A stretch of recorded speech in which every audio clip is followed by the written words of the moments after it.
كنت واقفة جنب أختي وبقول لها بلاش، بلاش تعملي كده يا زينب. البنت بنت عمنا برضو، بلاش تضريها. لقيتها بتقولي هضربها علقة بس علشان تبعد عن جوزي وما تتجوزوش. أنا هضربها وأعلمها الأدب، لكن أنا مش هضرها ولا حاجة. ما تبقيش انتي جبانة بس وتبوظيلي كل حاجة. الرجالة هتجيبها دلوقتي وهتشوفي وأنا بضربها علقة بس كده، تحرمها تيجي جنب جوزي والموضوع هينتهي. قلت لها لا، انا خايفه، ما ينفعش. بقولك عشان خاطر يا زينب. طب انا همشي. لقيتها بتقولك مادي وقفي جنبي، انت اختي الوحيده وماليش غيرك. اتلمي بقى كده وجمدي قلبك. وفي الوقت ده وقفت وكنت بترعش، والاتنين رجاله اللي كانت مسلطاهم جابوا بنت عمي قدامنا. ووقتها لقيت اختي قربت منها وقالت لها انت عايزه تخطفي جوزي مني؟ عايزه تخليني بعد كل ده اخسره؟ لا، ده انت بتحلمي. انا مش هسيبك تعملي كده ابدا، وهوقفك عند حدك، وهتشوفي دلوقتي انا هعمل فيكي ايه. كنت خايفة جدا ومش عارفة ايه اللي ممكن يحصل. وفعلا اختي بدأت تضربها، بس بعد ما ضربتها حصلت مصيبة، مصيبة وكارثة. عمري ما كنت اتوقعها، ولا اتوقع ان اختي تعمل كده. والحكاية ابتدت وانا واختي واقفين جنب ام العيانة. كان ساعتها مش قادرة وتعبانة جدا ومحتاجة علاج، بس وقفت وقلت لها وبعدين يا زينب هنجيب فلوس منين دلوقتي؟ ماما بتقول ان المعاش كله خلص واحنا معناش اي فلوس. ماما محتاجة مستشفى يا زينب. لقيتها بتقولي وانا اجيب منين؟ اعمل ايه؟ بشتغل 12 ساعة في اليوم، وانت ذات نفسك بتشتغلي. هنجيب منين بس؟ كل مرتباتنا ضاعت واحنا للأسف اخر الشهر. وطبعا عمك اللي تحت ده مش هيدينا ولا مليم، خصوصا لما يكون يعرف ان امك هي اللي تعبانة. ساعتها قلت لها معلش، هحاول معاه، هننزل انا وانتي، انا اللي هكلمه مش انتي. ابوس ايديكي بقى انزلي معايا. وساعتها فعلا نزلت معايا وخبطت على الباب، بس اللي فتحت لي في الوقت ده هي شروق، شروق بنت عمي. ولقيتها بتقول اهلا بالاتنين الامامير، اهلا بالاتنين اللي شايفين نفسهم. عايزين ايه انتوا الاتنين؟ قلت لها معلش، احنا عايزين عمي في موضوع ضروري، عايزين نقول له حاجه يعني. لقيتها بتقول لي لا، مش هقوله، ويا ريت بقى تخلي عندكم دم وتمشوا من هنا. احنا تعبنا جدا، تلاقيكم عايزين فلوس ولا حاجه يا شحاته منك ليا. ساعتها اختي زينب اتعصبت وقالت لها بعدي عن وشي يا بنت انتي، انا اصلا مش طايقاكي وبكرهك، ولولا بس الحاجه ما كنتش دخلت هنا عندكم انتي وامك العقربه دي، ربنا ينتقم منكم. قلت لها استني بس يا زينب، استني بس خلينا نكلم عمي، الوقت مش مستحمل. روحي بس يا شروق، روحي نادي عمي وخلي اليوم يخلص بالله عليكي، ارجوكي بقى عشان خاطري. ساعتها لقيتها بتقولي حاضر علشان خاطرك انتي بس، انما العقربة دي ابدا، بكرهها، بكرهها جدا. وفعلا الاتنين كانوا بيكرهوا بعض، وراحت بنت عمي تنادي عمي بالعافية. وساعتها قلت لها انتي تسكتي خالص وما تتكلميش، انا اللي هكلمه، انتي بتبوظي كل حاجة. وقعدت قدامه ساعتها وقلت له عمي ابوس ايديك، عايزين اي فلوس نودي ماما المستشفى، احنا مش عارفين هيطلبوا مننا كام. ماما وقعت النهارده لانها بقالها يومين ما خدتش الدواء، وانا خايفه يجرى لها حاجه وخايفه تدخل في غيبوبه. ابوس ايديك يا عمي. لقيته بيقول لي اجيب لكم منين؟ ما انتوا عارفين البر وغطاه، وعارفين ان انا موظف على قدي. هجيب منين انا ليكم ولا لبيتي؟ هجيب منين؟ قولوا لي بقى. ساعتها قلت له اي حاجه بس يا عمي، صدقني لولا الحاجه ما كناش جينا هنا. لقيته بيقول لي امري لله، ادي 150 جنيه اهم، وادوا امكم المستشفى ولا حتى اعملوا اي حاجه، بس هم دول اللي معايا. وطبعا احنا كنا عارفين ان الفلوس دي مش هتكفي. طلعنا من عنده واحنا مكسورين الخاطر، لكن ما كانش في ايدينا اي حاجه. ولما طلعنا فوق لقيتها بتقولي بقى عمك المرتاش اللي بياخد الوفات معهوش فلوس تودينا المستشفى، حسبي الله ونعم الوكيل. قلت لها يمكن ده خير لينا، يمكن مش مكتوب لنا ناخد فلوس الحرام نودي بيها ماما المستشفى. الحمد لله على كل حال. لقيتها بتقولي بس امي ذنبها ايه؟ ذنبها ايه في المصايب اللي احنا فيها دي؟ امك لو جرى لها حاجه انا عمري ما اسامح عمك ده، عمري ما اسامحه ابدا. ودخلنا انا وهي على ماما، وهنا بقى كانت الصدمه الكبيره واول كسره لينا في حياتنا. ولقينا ماما ساعتها ماتت، ايوه لقيناها ميته. قلبنا وجعنا قوي وفضلت اصرخ انا وهي. كان الوجع كبير قوي، على قد المصيبة اللي كنا فيها، وعلى قد كمان الوجع اللي شفناه من الذل اللي شفناه قبلها. وعدى الوقت بالعافية. أمي اتدفنت وعملنا كل الإجراءات، حتى عمي وبنته عادي كانوا بيعزوا فيها ولا كأنهم عملوا حاجة. حتى عمي اللي مرضيش ينقذ حياتها ويعمل حاجة خير في حياته واحدة، كنت بكرهه جدا ساعتها، وقلت إن أنا عمري ما هنساله اللي عمله ده أبدا. وفعلا اللي عمله ما كانش يتنسي. المهم إن كان لازم تعدي الأيام، وكان لازم نعيش أنا وأختي. وفي الوقت ده احنا الاتنين كنا بنشتغل علشان نساعد نفسنا. وفي يوم رجعت اختي ولقيتها بتقولي بتعملي ايه. قلت لها بعمل مكرونه بالصلصه، وعامله حسابك طبعا. لقيتها بتقولي بس انتي رجعتي بدري. قلت لها معلش، كان جنبي وجعني وما قدرتش اتحمل اليوم كامل في الشغل. حتى هم قالوا لي روحي ريحي، وانا فعلا جيت عشان اريح، بس جيت ما لقيتش اكل خالص في البيت. علشان كده عملت حسابي وحسابك في المكرونه دي، لاني عارفه هترجعي تعبانه. لقيتها بتقولي تسلم ايديكي مقدما. وفعلا قعدنا انا وهي ناكل، رغم ان كان جنبي بيوجعني جدا. ما قدرتش اقول لها ولا اشتكي لها تاني، لاننا فعلا ما كناش هنعرف نعمل حاجه. بس تاني يوم وانا في قلب المصنع وقعت وفضلت اصرخ من جنبي. صرخت كتير قوي لحد لما اغمى عليا، ولما فوقت لقيت نفسي في مستشفى. والغريبه بقى ان اول لما فوقت لقيته قدامي. ده كان صاحب المصنع.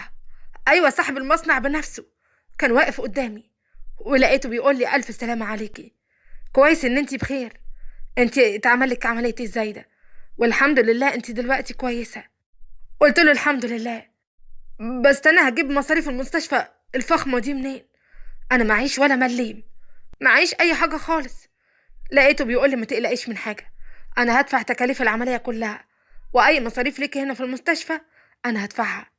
ساعتها قلت له ربنا يكرمك، ربنا يديك كل اللي بتتمناه. يا ريتك كنت موجود وماما تعبانه، يمكن كنت انقذت حياتها. بس اهو، نصيب. انا متشكره جدا ليك، بس هطلب من حضرتك طلب. انت معلش يعني تتصل باختي تجيبها هنا، لاني ماليش غيرها. وساعتها مليت الرقم بتاعها، اتصل بيها، وكمان استنى لحد لما جت لحد عندي. وساعتها اتخضت عليا وقالت لي بقى تعملي عمليه وانا معرفش كل ده يحصل معاكي ومحدش يبلغني. لقيته بيقول لها اهلا وسهلا، انت اكيد زينب. معلش، هي كانت ممكن يحصل لها انفجار في الزايدة، وكان لازم تعمل العملية فورا. فمعلش بقى ما كانش ينفع ناخد إذنك ولا حتى نستناكي. حتى هي كان مغمى عليها وتليفونها فاصل شحن، فما عرفناش نوصل لأي حد من أهلها. وعلشان كده عملت العملية وأخدت القرار من نفسي. قالت له ربنا يخليك، ربنا يخلي حضرتك يعني، وربنا يديك كل الخير. أنا متشكرة جدا إن أنت أنقذت حياة أختي. ولقيتها بتقولي الحمد لله على السلامة يا روحي، يا قلبي. الحمد لله ان ربنا وقف لك ولاد الحلال، الحمد لله. بس الغريب بقى في الوقت ده ان رأفت فضل يكلم اختي. ايوه، صاحب المصنع وصاحب كل حاجة، ده اصلا رجل اعمال. انا اصلا كنت مستغربة ان هو يعني مهتم بيا، بس اللي كنت اعرفه عنه ان هو بيعمل اعمال خير، فقلت يمكن عايز يكسب فيا ثواب. بس لقيته اتكلم مع اختي كتير، وفضلوا يهزروا ويضحكوا. دول كمان اتعرفوا على بعض، ووعدها كمان انه هيفضل يساعدني لحد لما اقوم بالسلامة مرة تانية. وتقريبا دي كانت حجة، لانه كان معجب بيها. وفعلا عدت الايام وعلاقتهم ببعض بتكبر، وانا في الوقت ده كانت حالتي اتحسنت.